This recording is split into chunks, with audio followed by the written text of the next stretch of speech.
Welcome to the Pakistani boys reaction. आज की नई वीडियो में आप लोगों को स्वागत है और मैं उम्मीद करता हूँ कि आप लोग जहाँ भी होंगे खैरियत से होंगे, आबाद होंगे। मेरा नाम है जवाद और मैं हुसैन और आज की वीडियो बहुत ही इंटरेस्टिंग होने वाली है। वीडियो को एंड तक ज़रूर देखिएगा। वीडियो का टाइटल है 1947 से लेकर 2047 तक इंडिया में जो तब्दीली आई या आने वाली है उसके बारे में। तो वीडियो को एंड तक ज़रूर देखिए। हमारे चैनल पर जो न्यू है हमारे चैनल को जल्दी से जल्दी सब्सक्राइब करें। तो चलो वीडियो स्टार्ट करते हैं। 3, 2, 1 स्टार्ट।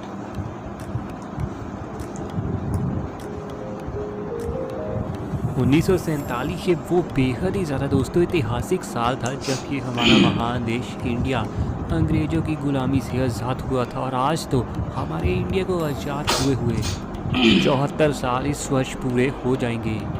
और तकरीबन आज से 26 साल के बाद 100 साल पूरे हो चुके होंगे हमारे भारत जैसे महान देश को आज़ादी हासिल किए हुए।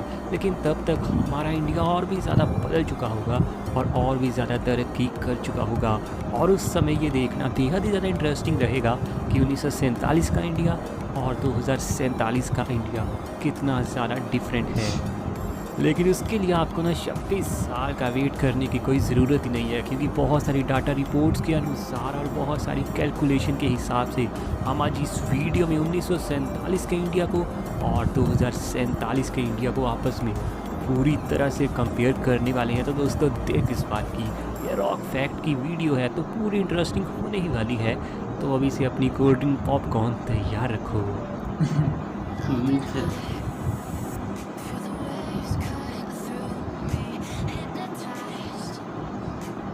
सबसे पहले दोस्तों हम बात करेंगे पॉपुलेशन की। 1947 के साल की बात करें तो उस समय हमारे इंडिया की टोटल पॉपुलेशन 355 मिलियन यानी लगभग 35 करोड़ और 50 लाख लोगों की थी। लेकिन आज के समय तो हालांकि ये पॉपुलेशन 135 करोड़ के पास है, लेकिन 2047 का साल आते आते हमारे इंडिया की यही पॉपुलेशन 165 करोड़ को भी पार कर चुकी होगी। यानी सीधा कहें तो 100 सालों में इंडिया की पॉपुलेशन तकरीबन 130 करोड़ बढ़ी। पॉपुलेशन की तो बात हो ही चुकी है, लेकिन अब थोड़ी बात कर लें नॉमिनल जीडीपी के बारे में। उस समय दोस्तों 1947 के साल में हमारे इंडिया की टोटल नॉमिनल जीडीपी थी सिर्फ 20 बिलियन यूएस डॉलर। ये इतनी ज़्यादा कम इसलिए है क्योंकि उस समय तक अंग्रेज़ों ने हमारे देश को पूरी तरह से लूट कर बर्बाद कर दिया था और इंडिया एक बेहद ही ज़्यादा गरीब देश बनकर आज़ाद हुआ था। लेकिन 100 साल के अंदर इंडिया ने बहुत ही ज़्यादा तरक्की तो करनी ही है।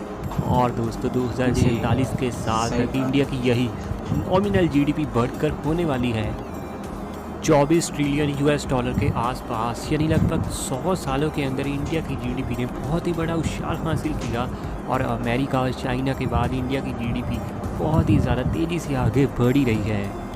चलिए अब थोड़ी बात करते हैं लाइफ एक्सपेक्टेंसी की, क्योंकि बेहद ही ज़्यादा ज़रूरी है किसी भी वीडियो में बात करें या फिर किसी भी खास आर्टिकल में। इससे हमें पता चलता है कि किस समय पर लोगों की एवरेज तौर पर उम्र कितनी हुआ करती थी। 1947 के इंडिया में दोस्तों लोगों की एवरेज लाइफ एक्सपेक्टेंसी थी सिर्फ 41.2 ईयर्स की हुआ करती थी। यानी उस समय के इंडिया में लोग 41 साल तक ही ज़िंदा रह पाते थे। हालांकि उस समय लाइफ एक्सपेक्टेंसी के इतने ज़्यादा नीचे होने के तो बेहद ही बड़े कारण ये भी हैं कि बहुत सारे लोग उस समय दंगों के चलते भी मारे जाते थे और बहुत सारे लोग भुखमरी के चलते तो मारे ही जाते थे। और साथ ही दोस्तों उसमें मेडिकल भी बहुत ही ज़्यादा पछड़ा हुआ था। वही रिपोर्ट्स के अनुसार 2047 के इंडिया के लोगों की लाइफ एक्सपेक्टेंसी होगी 77 साल। यानी 100 सालों के अंदर लाइफ बढ़ी है इंडियंस की 36 साल। हालांकि लाइफ एक्सपेक्टेंसी के मामले में इंडिया को और भी ज़्यादा अच्छे से आगे ज़रूर बढ़ना होगा, क्योंकि आज के दिन ही बहुत ही एडवांस लेवल की यूरोपियन कंट्रीज़ में आपको एवरेज लाइफ एक्सपेक्टेंसी 80 साल से भी ज़्यादा देखने को मिलेगी। 1947 के एक्सचेंज रेट की दोस्तों बात की जाए तो उस समय एक यूएसडी इंडिया के लगभग 4 रुपये और 20 पैसे के बराबर था। वहीं कुछ रिपोर्ट्स का तो ये भी कहना है कि उस समय 1 यूएसडी और 1 इंडियन रुपया बिल्कुल इक्वल था। ऐसे आपको क्या लगता है इन दोनों में से कौन सी रिपोर्ट ज़्यादा सही है? वहीं अगर बात 2047 के साल की करें तो उस समय तक एक यूएसडी यानी एक यूनाइटेड स्टेट्स का डॉलर इंडिया के तकरीबन 146 रुपये के बराबर होने वाला है।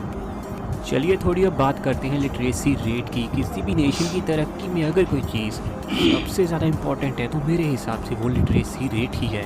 1947 के इंडिया का लिटरेसी रेट था सिर्फ 12%, तो वहीं 2047 के इंडिया का लिटरेसी रेट होने वाला है 93%, यानी बहुत ही ज़्यादा। एजुकेशन के मामले में 100 सालों में इंडिया ने तरक्की तो ज़रूर की है, लेकिन मेरे हिसाब से एजुकेशन में इंडिया को 100% पर तो जाना ज़रूर चाहिए, क्योंकि जिस देश में जितने ज़्यादा लोग एजुकेटेड होंगे वहाँ पर करप्शन भी उतनी कम होगी, साफ़ सफाई भी बहुत ही ज़्यादा होगी और बहुत ही ऐसे कम चांस होंगे उस देश में गलत कामों के। बात अगर अनएम्प्लॉयमेंट रेट की करें तो 1947 के इंडिया में अनएम्प्लॉयमेंट की रेटिंग थी 3%, तो वहीं 2047 के इंडिया में अनएम्प्लॉयमेंट की रेटिंग हमें देखने को मिलेगी 19%। इसका कारण तो आप समझ ही सकते हैं, क्योंकि इंडिया की पॉपुलेशन बहुत ही ज़्यादा तेज़ी से बढ़ी है। बात अगर डिफेंस बजट की करें तो 1947 के साल तक इंडिया का टोटल डिफेंस बजट था सिर्फ 190 मिलियन US$। हालांकि उस समय के हिसाब से ये काफ़ी अच्छा था, लेकिन 2047 का साल आते आते इंडिया का टोटल डिफेंस बजट पहुंच जाएगा 420 बिलियन US$ के भी पार। इंटरनेट यूज़र्स की बात की जाए तो दोस्तों 1947 के साल तक इंडिया में कोई भी इंटरनेट यूज़र नहीं था, कारण आप जानते हैं अभी इंटरनेट वजूद में आया ही नहीं था। वहीं 2047 के साल तक इंडिया में टोटल इंटरनेट यूज़र बढ़कर हो जाएंगे 145 करोड़ से भी ज़्यादा। वहीं कुछ खास फ्यूचर की टेक्नोलॉजीज़ की बात करें तो उस समय तक हाइपर लूप इंडिया के लगभग 24 खास रूट्स पर आपको दौड़ती हुई नजर आएगी, और ये टेक्नोलॉजी से इंडिया को आगे ले जाने में बहुत ही ज़्यादा मदद करेगी। 1947 का एक वो भी समय था जब इंडिया में सभी सामान आपको शॉप्स पर लेना पड़ता था, लेकिन 2047 तक वो समय आ जाएगा जब ड्रोन के साथ इंडिया के हर छोटे से छोटे गाँव में और हर बड़े से बड़े दोस्तों शहर में आपको ड्रोन के द्वारा ही आपका सामान मिलेगा, यानी ड्रोन के द्वारा उस समय तक इंडिया में बेहद ही ज़्यादा कॉमन होगा और आपको आसमान में बहुत सारे ड्रोन्स उड़ते हुए नजर आएंगे। 1947 का एक वो समय था जब इंडिया में दोस्तों सभी काम लोग हाथों से करते थे, हर छोटा से छोटा काम और हर बड़ा से बड़ा काम। लेकिन 2047 के साल तक बैंकिंग सेक्टर में आपको ज़्यादातर काम रोबोट्स के द्वारा ही होते हुए नजर आएंगे, तो वहीं मॉल्स में जहाँ पे कैशियर की जॉब्स में भी आपको सुंदर रोबोट्स खड़े हुए नजर आएंगे। तो इंडिया टेक्नोलॉजी में तो 100 सालों के अंदर ही बहुत ही आगे बढ़ेगा। 1947 के साल की बात करें तो उस समय तक इंडिया में आपको 0% इलेक्ट्रिकल व्हीकल देखने को मिलते थे, क्योंकि उस समय किसी ने सोचा भी नहीं होगा कि आने वाले समय में बिजली के साथ गाड़ियाँ चलेंगी। लेकिन 2047 के साथ इंडिया के रोड्स पर आपको जितनी भी गाड़ियां देखने को मिलेगी उनमें से लगभग 85% गाड़ियां इलेक्ट्रिसिटी से चलेंगी। तो वहीं कुछ रिपोर्ट्स का तो ये भी मानना है कि 2047 के साल तक ही इंडिया को 100% इलेक्ट्रिक कारों वाला देश बनाया जाएगा। साथ ही दोस्तों इंडिया में चलने वाली बसेस पूरी तरह से इलेक्ट्रिसिटी से चलेंगी, और इंडिया में ट्रकिंग की जो सुविधाएं हैं वो भी पूरी तरह से इलेक्ट्रिसिटी पर निर्भर होने वाली हैं। चलिए दोस्तों अब थोड़ी बात करते हैं फर्टिलिटी रेट की, जिससे हमें पता चलेगा कि उस समय एक वुमेन आम तौर पर कितने बच्चों को पैदा करती थी। अगर 1947 के साल के फर्टिलिटी रेट को देखें तो उस समय इंडिया का फर्टिलिटी रेट था 5.62, यानी उस समय इंडिया की एक वुमेन एवरेज तौर पर 5.5 बच्चे पैदा करती थी। बहुत सारे लोग कंफ्यूज होते हैं कि मैं 4.5, 5.5 या फिर 2.5 क्यों कहता हूँ। तो दोस्तों ये एक तरह से एवरेज निकाली जाती है, जैसे कि अगर 100 वुमेन मिलकर 550 बच्चों को जन्म देगी तो उसकी दोस्तों एवरेज निकलती है 5.5। वहीं 2047 का साल आते आते इंडिया में फर्टिलिटी का स्कोर होने वाला है 1.60, यानी आने वाले समय में इंडिया में एक वुमेन एवरेज तौर पर 1.5 बच्चे को ही पैदा करने वाली है। तो इंडिया की पॉपुलेशन इसीलिए 2047 के साल के बाद बढ़ेगी नहीं बल्कि कम ही होने वाली है। तो इतनी ज़्यादा दोस्तों तरक्की करने वाला है हमारा बेहद ही महान देश इंडिया 1947 से लेकर 2047 के साल तक। इस वीडियो को दोस्तों चाहे आप लाइक कीजिए या फिर डिसलाइक, लेकिन हाँ हर जगह इसे शेयर तो ज़रूर करना, क्योंकि ये वीडियो है हमारे अपने ही देश की। और रॉक फैक्ट की तरफ से आपके लिए डेली इंटरेस्टिंग वीडियो तो आती ही रहेंगी, तो इसीलिए चैनल सब्सक्राइब कीजिए और घंटी प्रेस कीजिए।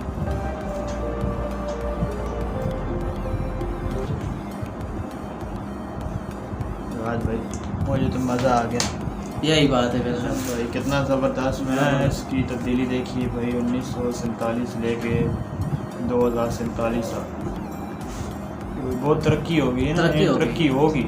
जी जी, अभी तो कुछ है, कुछ हो गई है और कुछ होने वाली है। बिल्कुल वाली वो जैसे बता रहे थे कि भाई कुछ चीज़ मतलब खरीदनी हो तो जाने की ज़रूरत ही नहीं है, जाने की ज़रूरत नहीं, घर बैठे पास ऑर्डर करो ड्रोन के ज़रिए सीधा घर में आ जाएगी।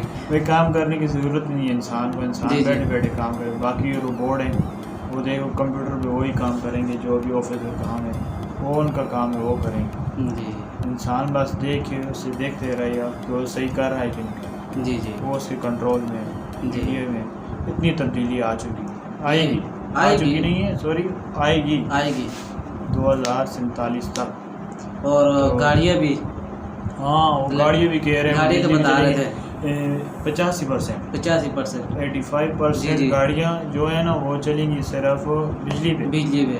और जो ट्रक्स वगैरह हैं वो भी इलेक्ट्रिक, मतलब वो निज़ाम में से सब कुछ इलेक्ट्रिक, सारा इलेक्ट्रिक। इलेक्ट्रिक है भाई। जी, सब जी। कुछ जो भी चलेगा इलेक्ट्रिक पे। इतना ज़बरदस्त निज़ाम। ज़बरदस्त और निज़ाम वो होगा। कह रहे हैं कि भाई जितने ज़्यादा मतलब वहाँ पर पढ़े लिखे लोग होंगे, जी, एजुकेशन जी। अच्छी हो जाएगी, पढ़े लिखे होंगे तो माहौल उतना अच्छा रहेगा, साफ़ सुथरा रहेगा, इतना ज़बरदस्त होगा। जी जी तो जैसे वो कह रहे थे कि भाई आबादी कम हो जाएगी। जैसे एक माँ है जो पहले 5 बच्चों को जन्म देती थी, वो फिर 1.5 बच्चों को 1.60। 1 तो आबादी तो कम हो जाएगी। जी। तो ये भी अच्छा है या नहीं अच्छा वो तो नहीं पता बस क्या होगा। हाँ, आबादी अच्छी भी ज़्यादा होनी चाहिए, वो भी ठीक है, ना हो तो चलता है, कुछ बस। नहीं होता। बच्चे 2 ही अच्छे। हाँ किसी से पूछो तो वो कहते हैं छोटी बच्चे 2 ही फैमिली। अच्छे। हाँ बस 2 ही अच्छे हैं, ज़्यादा नहीं ज़रूरत। तो जितने पढ़े लिखे लोग होंगे, जितने काम होंगे, उतना निज़ाम अच्छा होगा। एजुकेशन का पढ़ाए जाएंगे तो मतलब मुल्क भी ठीक होगा, मुल्क के जी। लिए भी अच्छा होगा। क्यों पढ़े लिखे लोग होंगे, साफ़ सुथराई रखेंगे, ज़बरदस्त निज़ाम। जी तो और बाकी बस यही है आज की वीडियो में। तो ऐसी बात है कि मुझे वीडियो थोड़ी सी रोकनी पड़ेगी क्योंकि पीछे से थोड़ा बहुत शोर आ रहा था, तो रोकनी पड़ी। तो हम बात कर रहे थे कि इंडिया मतलब वो गाड़ियों की अच्छा। 85% गाड़ियाँ जो हैं ना वो सब चलेंगी इलेक्ट्रिक पर। और आबादी की बात हो रहे हैं, 1947 में इंडिया की आबादी 135 करोड़ थी अच्छा 135। और 2047 में 165 करोड़ तक चली जाएंगी। अच्छा। उधर वो कह रहे थे कि वो जब माँ जन्म देगी तो 1-2 बच्चे होंगे, इधर से कि आबादी बढ़ जाएगी। अच्छा। मतलब उसकी निस्बत ज़्यादा ही होगी। जी जी, क्यों मुल्क ज़ाहिर बात तरक्की करेगा, बढ़ेगा, तो यही बात है वही बिल्कुल। बात है। तो वीडियो आज बस इतना ही रिएक्शन है। अगर वीडियो अच्छी लगी तो वीडियो को लाइक ज़रूर करिएगा, शेयर भी करें और हमारे चैनल पर जो न्यू है हमारे चैनल को जल्दी से जल्दी सब्सक्राइब करें। तो अगली वीडियो में मुलाकात होती है, तो अभी के लिए बाय बाय।